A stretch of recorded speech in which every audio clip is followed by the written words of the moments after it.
గత కొద్ది కాలంగా ఈ నిరసన కార్యక్రమాలు అట్లాగే ప్రజల్ని ఎడ్యుకేట్ చేసే కార్యక్రమాలు కొనసాగిస్తా ఉన్నాం. ఈ రోజు రెండో రోజున నిరాహార దీక్షలు జరుగుతూ ఉన్నాయి. ఈ మధ్యకాలంలో చాలా స్పష్టంగా జగన్మోహన్ రెడ్డి గారు ఒక పాత్రికేయ సమావేశంలో కొన్ని ప్రశ్నలను సంధించి దానికి సమాధానం చెప్పండి, ఈ సమాధానం అడిగిన మాకే కాకుండా ఈ రాష్ట్రంలో యువతకు కూడా ఈ సమాధానాలు చెప్పాలి మీరని డిమాండ్ చేశారు. ఒక ఆయనేమో 200 అడుగుల్లో ఉన్నా నేను చర్చకు వస్తావా అంటాడు. ఒక ఆయన 200 అడుగుల్లో ఉన్నాను చర్చకు వస్తావా, చర్చకు రమ్మంటావా అని ఒక ఆయన మాట్లాడతాడు. ఇంకొక ఆయన వాళ్ళ అధినాయకుడి యొక్క బహుశా ఏమంటారు అధినాయకుని ప్రాపకం కోసం అనుకుంటా అసలుకి ఎక్కలేని విధంగా వీరంగం చేస్తా కనపడతారు, రండి పోండి చూడండి అని. అట్లాగే 2 సార్లు ప్రభుత్వంలో పనిచేస్తున్న ప్రభుత్వ అధికారులు లేదా శాఖాధిపతులు అనొచ్చు వాళ్ళని, శాఖాధిపతులు వచ్చి వివరణిచ్చే ప్రయత్నం చేశారు.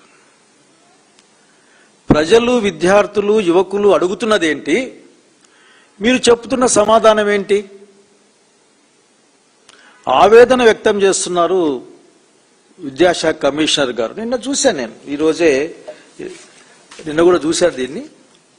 తగిన గౌరవాలతోనే, ఎవరి పట్ల నాకేం తక్కువ భావం లేదు, తగిన గౌరవంతో అందరికి కూడా విలేకరుల సమావేశం పెట్టి తమీం అన్సారియా మేడం గారు అట్లాగే భరణి మేడం గారు ఇద్దరు కూడా ప్రెస్ మీట్ పెట్టారు. బహుశా ఈ డిఎస్సి 25 యొక్క అభ్యంతరాలు లేకపోతే దాని యొక్క అన్యాయం జరిగిందనే ఆందోళన కాలంలో అంతకు ముందున్న ఆయన జైన్, ఐ థింక్ అజయ్ జైన్ గారు బహుశా సర్వీస్ అయిపోయి ఆయన రిటైర్ అయినట్లున్నాడు. అట్లాగే కోనా శశిధర్ గారు సీనియర్ ఐఏఎస్ ఆఫీసర్, ఆయన్ని అక్కడి నుంచి తీసి వేరే పనికి పంపించారు. వాళ్ళు అయిపోతే గవర్నమెంట్ ఇష్టం అది, కానీ ఏ ఉద్దేశంతో చేశారనేదే సమస్య. ఇక్కడ ట్రాన్స్ఫర్ చేయడం అన్నది నేను పెద్ద ప్రశ్నార్థకం నాగరేం కాదు, కానీ ఎందుకు చేశారన్న సమస్య ఇక్కడ ఉంది.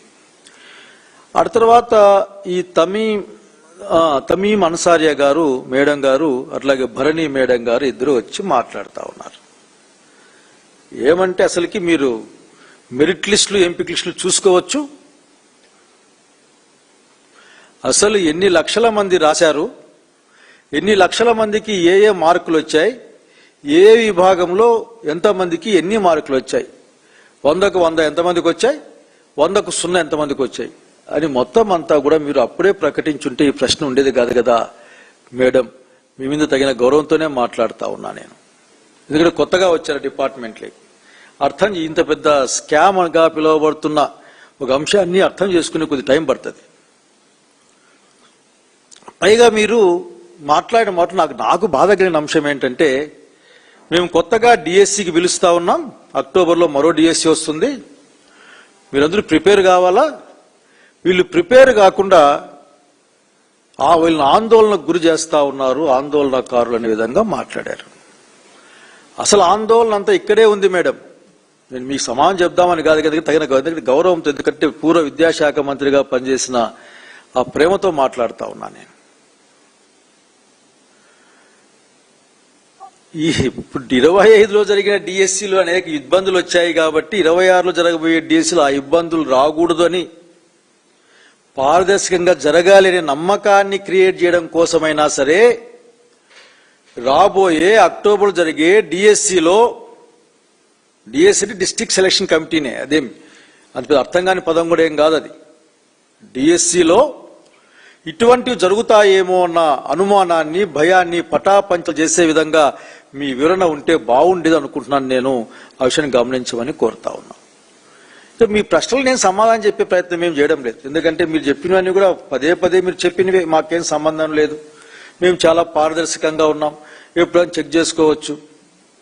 పెద్ద వ్యవస్థ కదా మీదంతా ప్రభుత్వాన్ని, మీ ద్వారా విద్యాశాఖ మంత్రికి ఈ రాష్ట్రాన్ని మొత్తం తన కనుసనలో నడుస్తుంది, తనకు తెలియకుండా ఏమి జరగదని చెప్పే గౌరవ ముఖ్యమంత్రి గారికి కూడా చెప్తా ఉన్నాను, నేను అడుగుతా ఉన్నాను. సరే మీరు ఇంత కష్టపడడం ఎందుకు?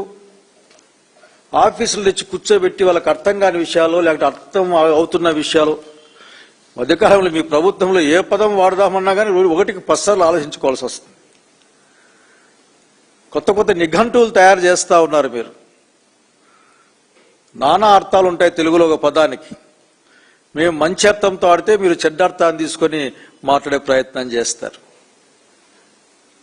మీరు అడిగింది ఏంటంటే, అయ్యా డిఎస్సి జరిగేటప్పుడు విద్యాశాఖ కమిషనర్ ఏమైనా ఆ రోజున నేను చేయలేను అని చెప్పాడా? ఆంధ్రప్రదేశ్ రాష్ట్రంలో విద్యా వ్యవస్థకి ఎడ్యుకేషన్ కమిషనరేట్కి అంత శక్తి కెపాసిటీ లేదు అని మీతో ఏమైనా కనీసం మీతో అయినా మాట్లాడా? మాట్లాడాడో లేదు మీరు చెప్పాలి. మీరేం చేశారు? పోయి ఎస్సీఆర్టీకి ఇచ్చేశారు. అట్లాగే డిఎస్కి కన్వీనర్, దానికి ఒక కన్వీనర్ కూడా ఉంటాడు పాపం. ఎగ్జామ్కి కన్వీనర్ పెడతారు. అతన్ని కూడా పక్కకు పెట్టారని ఈరోజున్న సమాచారం. ఎస్సీఆర్టీ కమిషనరేట్ రాదా అని చెప్పే ప్రయత్నం చేయొద్దండి. ఎస్సీఆర్టీ కూడా విద్యాశాఖలోకి వస్తుంది కదా అనే చెప్పే ప్రయత్నం చేయబాకండి దయచేసి. ఆ తర్వాత మేము అడిగిన ప్రశ్న ఏంటంటే, బాబు అవుట్ సోర్సింగ్ వాళ్ళ దగ్గరికి దీంట్లో వాడారు మీరు, అప్లోడింగ్ చేయడం కానీ డిజిటల్ పనులు కానీ, అక్కడ లీకేజీకి అవకాశం ఉంది, పునాది పడిందని ఆరోపణ చేశారు విద్యార్థులు, యువజనులు. వాళ్ళ ఆరోపణలని అర్థం చేసుకున్న వైఎస్ఆర్ కాంగ్రెస్ పార్టీ ఆ ప్రశ్న మీ ముందు పెట్టింది. మీరు అబ్బే జరగలేదు, అసలు మీరంత అబద్ధాలు చెప్తా ఉన్నారని మాట్లాడుతూ ఉంటారు. కానీ మీ డాక్యుమెంట్లు మాత్రం, బహుశా మీరు పెట్టిన డాక్యుమెంట్లే, అవి ఉన్నాయో లేదో తెలియదు నాకు. ఆ డాక్యుమెంట్లలో ఫస్ట్ మీరు ఇచ్చినప్పుడు AP mega DSC 2025 merit list అని మీరు ఇది మీ దగ్గర నుంచి డౌన్లోడ్ చేశాం, మా వాళ్ళు చేశారు. ఇందులో ఫస్ట్ ర్యాంకర్ కింద క్యాండిడేట్ ఐడి అట MDSC 0156824. ఇంకోసారి చెప్తా ఉన్న దగ్గరికి MDSC 015684 నవీన్ పురమ, వాళ్ళ నాన్నగారి పేరు రాధాకృష్ణ గారు. ఇంకా అనేక ఉన్నాయి, local, non local, OCs no అనుకుంటే ఏదో అన్నీ వచ్చాయి. ఇవన్నీ చాలా చాలా కాలమ్స్ ఉన్నాయి ఇక్కడ. కానీ ఆఖరి కాలంలో ర్యాంక్ అని ఉంది. ఆ ర్యాంకులో మొట్టమొదటి స్థానాన్ని పొందాడు ఈ జోన్ 2లో. కృష్ణా జిల్లాలోనే ఆయన సోషల్ స్టడీస్లో డిస్ట్రిక్ట్ టాపర్గా వచ్చాడు, సోషల్ స్టడీస్. అట్లాగే తెలుగులో కూడా ఆయన ఆఖరికి జోన్ 2లో 6 ర్యాంకర్గా వచ్చాడు.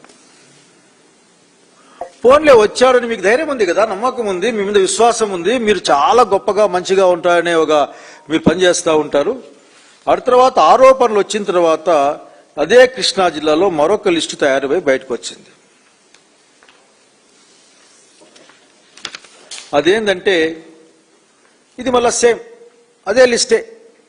ఆ లిస్టులో మాకైతే ఆశ్చర్యం, మీకు అవసరమేమో, మాకైతే ఆశ్చర్యం. 1వ ర్యాంకులో ఉన్న ఆ నవీన్ పురం అనే క్యాండిడేట్ పేరు ఇందులో లేదు పాపం. 2వ పేరులో ఉన్న కోలా రామాంజనేయులు సుబ్బారావు గారి కుమారుడు, అతను ఇక్కడ మొదటి ర్యాంక్లోకి వచ్చాడు. ఇదంతా మీ డాక్యుమెంట్సే, ప్రభుత్వం డాక్యుమెంట్సే ఇవన్నీ కూడా ఆఖరికి. మరి ఒక మనిషి 1వ ర్యాంక్ సంపాదించిన మనిషి ఉద్యోగం రాకుండా 2వ ర్యాంక్ వచ్చిన మనిషి మీద మొదటి ర్యాంక్ మీరు మార్చడానికి దారి తీసిన పరిస్థితులు ఏంది? అదే కదా మేము సమాధానం అడుగుతా ఉండేది. ఏంటిది మీకు క్లారిఫై చేయమంటున్నాం కదా. నాకు బహుశా సబ్జెక్టు కరెక్షన్, నాకు గుర్తుకున్నంత వరకు ఆ మొదటి నవీన్ అనే అబ్బాయి కోర్టు కూడా పోయేట్లున్నాడు. నాకు ఉద్యోగం రాలేదు, నా ఉద్యోగం రావాలి, నేను ఫస్ట్ ర్యాంక్ వచ్చానని చెప్పాడు. ఆ అబ్బాయి స్కూల్ టీచర్ ట్రైనింగ్ పొందిన అవుట్ సోర్సింగ్ అభ్యర్థి అక్కడ కనుక అతను కూడా ఆశ చేశాడు.